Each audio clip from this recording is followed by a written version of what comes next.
Sir market में आपको 3 तरह से सोचने वाले इन्वेस्टर्स आपको मिलेंगे। सबसे पहले इन्वेस्टर्स तो ऐसे होते हैं जो ये सोचते हैं कि हमें हाई रिटर्न्स के लिए हाई रिस्क अगर लेना पड़े तो कोई बात नहीं है, मैं ले सकता हूँ। फिर वो उसी तरह के फ़ंड में इन्वेस्टमेंट करते हैं। इन्वेस्टर्स के दूसरे तरीके ये होते हैं सोचने के, वो सोचते हैं कि भाई अगर मुझे रिटर्न्स थोड़े कम मिले तो चलेगा, लेकिन मैं ज़्यादा रिस्क नहीं ले सकता हूँ। और कुछ लोग ऐसे होते हैं जो स्मार्टली वर्क करते हैं और उनका मानना और उनका सोचना ये होता है कि भाई मैं ज़्यादा रिस्क भी नहीं ले सकता हूँ, बट मुझे रिटर्न्स के मामले में भी बहुत ज़्यादा कंप्रोमाइज़ नहीं करना है। मतलब मुझे रिटर्न्स भी चाहिए और रिस्क भी नहीं चाहिए। तो आज हम इसी तरह के कैटेगरी, इसी तरह के फंड्स के ऊपर हम बात करने वाले हैं। यानी आज की इस पूरी वीडियो में बैलेंस एडवांटेज फंड के ऊपर हम बात करेंगे कि क्या होते हैं इस तरह के जो फंड होते हैं, किस तरह से काम करते हैं, किनको इसमें निवेश करना चाहिए, और अपने कैटेगरी में एक बेस्ट म्यूचुअल फंड जो कि बहुत अच्छा माना जाता है हर एतबार से, रिटर्न्स, रेटिंग, AUM सारी चीज़ों के हिसाब से, उसको हम एग्जाम्पल के तौर पे आपके सामने पेश करने वाले हैं और सारा डिटेल्स में आपको समझाने वाला हूं। और मैं तो ये कहता हूं कि अगर आपको मार्केट के हर लेवल का फ़ायदा उठाना हो, देखिए आप सोचेंगे कि हर लेवल का फ़ायदा कैसे आदमी उठा सकता है। सर उठा सकता है, क्योंकि इस तरह के जो फंड होते हैं ना, इसको डिज़ाइन ही इसलिए किया गया है और इसी मकसद से किया गया है कि आप मार्केट के हर मतलब लेवल का फ़ायदा उठा सकें। मार्केट की गिरावट का भी, मार्केट के हाई का भी, मतलब लो और हाई दोनों का भी आप फ़ायदा उठा सकते हैं। कैसे उठा सकते हैं, इन सारी चीज़ों के ऊपर हम डिटेल्स में बात करेंगे। तो सर वीडियो बहुत ही ख़ास होने वाली है, इसलिए प्लीज़ एक लाइक कर दीजिए, शेयर कर दीजिए। चैनल को सब्सक्राइब नहीं किया है तो चैनल को भी ज़रूर सब्सक्राइब कर लें। देखिए जब हम लार्ज कैप में निवेश करते हैं या फिर इंडेक्स फंड वगैरह में निवेश करते हैं तो वहाँ पर हमें समझ में आता है कि भाई ये तो एक स्टेबल कैटेगरी मानी जाती है म्यूचुअल फंड की। मतलब लार्ज कैप में स्टेबिलिटी ज़्यादा रहती है, वहाँ पर रिटर्न्स उतने अच्छे बोले तो compare to small cap returns नहीं मिल पाएंगे, और ये बात हकीकत भी है। लेकिन अगर स्मॉल कैप में इन्वेस्टमेंट कर दिया जाए तो वहाँ पर ये ख़तरा बढ़ा हुआ रहता है, ये टेंशन रहता है कि भाई यहाँ पर अगर वोलेटिलिटी आ गई, मार्केट में बहुत ज़्यादा मतलब उतार चढ़ाव अगर देखने को मिला तो वहाँ पर बहुत ज़्यादा नुकसान भी हो सकते हैं। लेकिन उसी बीच में एक ऐसा कैटेगरी है जिसे हम बैलेंस एडवांटेज फंड कहते हैं। इस कैटेगरी के जो भी फंड्स होते हैं वो एक्चुअली में वर्क ही इस तरीके से करते हैं और इनको डिज़ाइन ही इस तरीके से किया गया है कि आपको मार्केट के वोलेटिलिटी में कभी भी टेंशन लेने की ज़रूरत नहीं होती है कि हमारे इन्वेस्टमेंट के साथ चल के आ रहा है। अब क्या होते हैं बैलेंस एडवांटेज फंड, सबसे पहले हम इसको समझ लेते हैं ताकि बात आगे की आपको पूरी तरह से क्लियर और पूरा विज़न क्लियर होता हुआ चला जाए। तो क्या होते हैं बैलेंस एडवांटेज फंड? देखिए ये एक हाइब्रिड कैटेगरी के म्यूचुअल फंड होते हैं जो कि इक्विटी और डेट दोनों में इन्वेस्टमेंट करते हैं। अब यहाँ पे बड़ा कन्फ्यूज़न है कि भाई इक्विटी और डेट दोनों में जब इन्वेस्टमेंट करते हैं तो कितना पैसा कहाँ पर लगता है। मतलब अपने AUM का ज़्यादातर पैसा इस तरह के जो भी फंड होते हैं उनके फंड मैनेजर इक्विटी में लगाते हैं या फिर डेट में लगाते हैं। तो ये मार्केट सिचुएशन और कंडीशन के ऊपर डिपेंड करता है। मैंने आपको कहा ना, मार्केट के लो और हाई दोनों का फ़ायदा उठा सकते हैं। एक्चुअली में बैलेंस एडवांटेज फंड जो होते हैं इसके फंड मैनेजर करते क्या है कि जब मार्केट में गिरावट हुई तो सस्ते रेट पर स्टॉक्स को ख़रीदते हैं, और जब मार्केट बिल्कुल हाई लेवल को जाता है, स्टॉक प्राइस हाई हो जाते हैं, उस टाइम पर ये बेचकर डेट में सारे पैसे डाल देते हैं। मतलब जब मार्केट में गिरावट हुई तो ज़्यादातर पैसे इक्विटी में डाले, ज़्यादा से ज़्यादा स्टॉक वहाँ पर ख़रीदे, और जब मार्केट हाई रही तो हाई का फ़ायदा उठा लिया। फिर जब देखा कि काफ़ी टाइम तक हाई रहा या फिर कुछ ऐसा सिचुएशन आने वाला है मार्केट में जिसकी वजह से वहाँ पर गिरावट हो सकती है, तो सारे पैसे इक्विटी से निकालते हैं और डेट में डाल देते हैं। तो बैलेंस एडवांटेज फंड का इन्वेस्टमेंट करने का ये एक ऐसा स्ट्रेटेजी है जो कि बहुत ही कामयाब रहता है, और आज की डेट में इसीलिए कई सारे बैलेंस एडवांटेज फंड ऐसे हैं जिनके रिजल्ट आपको अच्छे देखने को मिलेंगे।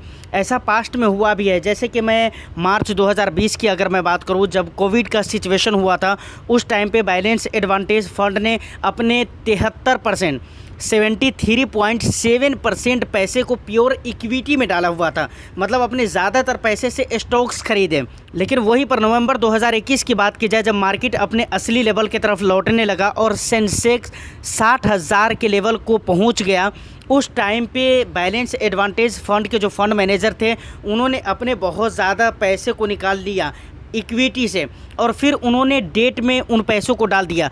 यहाँ तक कि 30% से भी कम पैसे रह गए थे इक्विटी में। जो डेट और जो मैं बता रहा हूँ, इन सारी चीज़ों को आप पास्ट में जाकर चेकआउट भी कर सकते हैं। कई सारे ऐसे वेबसाइट हैं जहाँ पर इन चीज़ों को जाकर आप फाइंड आउट कर सकते हैं, आप खुद भी इन सारी चीज़ों को पढ़ सकते हैं। तो फाइनली मैं आपको इससे बताना ये चाह रहा हूँ कि बैलेंस एडवांटेज फंड जो होते हैं उसके फंड मैनेजर देखते हैं कि भाई मार्केट सिचुएशन क्या है, अब कहाँ पर ज़्यादा पैसे लगेंगे, ये मार्केट के सिचुएशन के ऊपर डिपेंड करेगा, जैसा कि मैंने पीछे आपको बताया है। अब यहाँ पर एक बात ध्यान देने वाली ये होती है कि फ़ंड मैनेजर जो होते हैं, इस तरह के जो भी फंड्स हैं उनके फ़ंड मैनेजर, उनका फोकस ये होता है कि मुझे बहुत ही ज़्यादा रिस्क नहीं लेना है बेस्ट रिटर्न्स गेन करने के लिए। हाँ, उनकी ये कोशिश ज़रूर होती है कि मुझे कम रिस्क लेते हुए अच्छा से अच्छा रिटर्न्स अपने इन्वेस्टर को देना है, ये कोशिश होती है। इसका सबूत भी मैं आपको दिखलाऊंगा कि इस तरह के जो भी फंड्स हैं उनके फ़ंड मैनेजर रिस्क कैसे नहीं लेते हैं। लेकिन क्यों नहीं लेते हैं, इसका रीज़न ये है, सबसे पहली बात ये माना जाता है यहाँ पर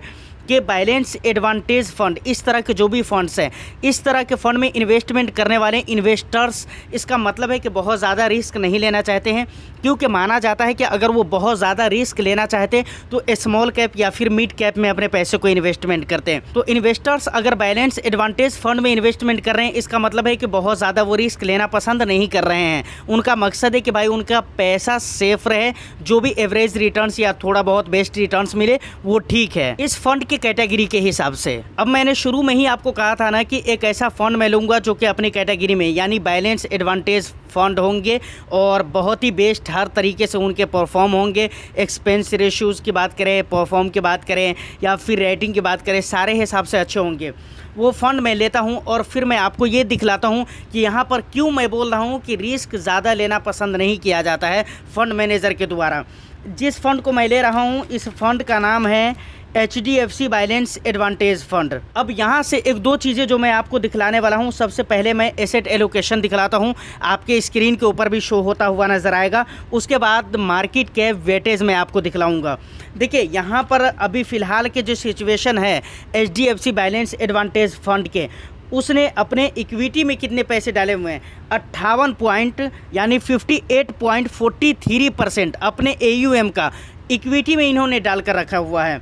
उसके बाद आपके स्क्रीन पे शो हो रहा होगा, डेट में इन्होंने अपने AUM का 27.1% इन्वेस्टमेंट करके रखा हुआ है। रियल इस्टेट में 1.72% इन्वेस्टमेंट करके रखा हुआ है और कैश में अपने पास 12.78% कैश के ज़रिए रखा हुआ है, कैश के तौर पे रखा हुआ है। अब HDFC बैलेंस एडवांटेज फंड के अगर फ़िलहाल के मार्केट कंडीशन और सिचुएशन के हिसाब से इसके एसेट एलोकेशन पे जब आप नज़र डालेंगे तो आपको पता चलेगा कि 58% पैसे इसने, लगभग 58.5 आप बोल सकते हैं, 58.5% पैसे इसने इक्विटी में डाल कर रखा हुआ है। रीज़न ये है कि अभी फ़िलहाल के जो मार्केट सिचुएशन है, लगातार कई महीनों से मार्केट में देखने को मिल रहा है कि भाई रैली है और ऐसा मौसम बना हुआ है जिसकी वजह से ज़्यादातर पैसे इक्विटी में डाल कर रखा हुआ है।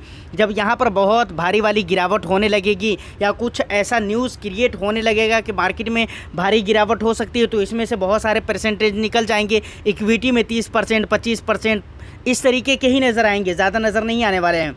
उसके बाद देखिए, अब जो असल मकसद पे हम आ रहे हैं कि रिस्क नहीं लेना चाहता है फ़ंड मैनेजर। देखिए यहाँ पर अब मार्केट कैप वेटेज की अगर बात की जाए तो लार्ज कैप में इसने 16.63% पैसे इन्वेस्टमेंट करके रखा हुआ है।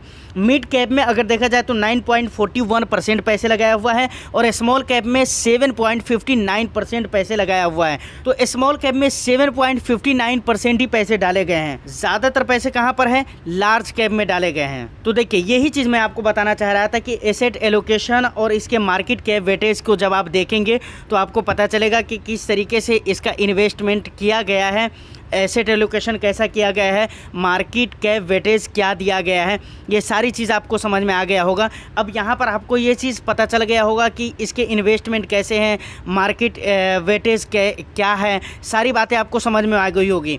लेकिन जब आप इस फंड के रिटर्न्स को देखेंगे तो बहुत ही बेस्ट रिटर्न्स दिया है।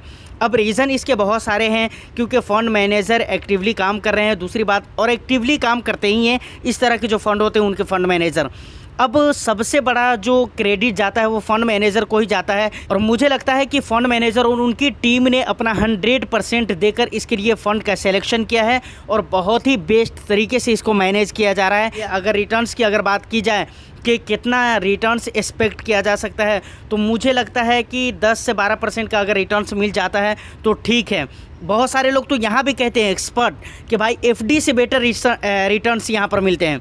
मैंने तो फिर भी 10-12% बोल दिया है, लेकिन मैंने आपको कहा ना, बहुत सारे लोग तो ये कहते हैं कि यहाँ पर एफडी से अच्छे रिटर्न्स मिलते हैं। लेकिन फिलहाल के मार्केट कंडीशन की वजह से आजकल आप फंड को देखेंगे, इस कैटेगरी के फंड्स को, तो आपको लगेगा कि नहीं, इससे ज़्यादा रिटर्न्स मिल सकते हैं, लेकिन हकीकत वही है जो मैंने आपको बताया है। अब इस तरह के फंड में किनको इन्वेस्टमेंट करना चाहिए? देखिए सर, अगर आप बहुत ज़्यादा रिस्क नहीं लेना चाहते हैं अपने इन्वेस्टमेंट के साथ, या फिर बहुत लंबे समय के लिए आप इन्वेस्टमेंट नहीं करना चाहते हैं, तो आप इस तरह के फंड में इन्वेस्टमेंट कर सकते हैं। तो फाइनली यहाँ तक अगर आप वीडियो में पहुँच चुके हैं तो मुझे लगता है कि जो भी ज़रूरी और इम्पोर्टेंट चीज़ें थी वो सारी चीज़ें मैंने बैलेंस एडवांटेज फ़ंड को लेकर बता दिया है। मैंने किसी तरह का कोई फ़ंड सजेस्ट नहीं किया है।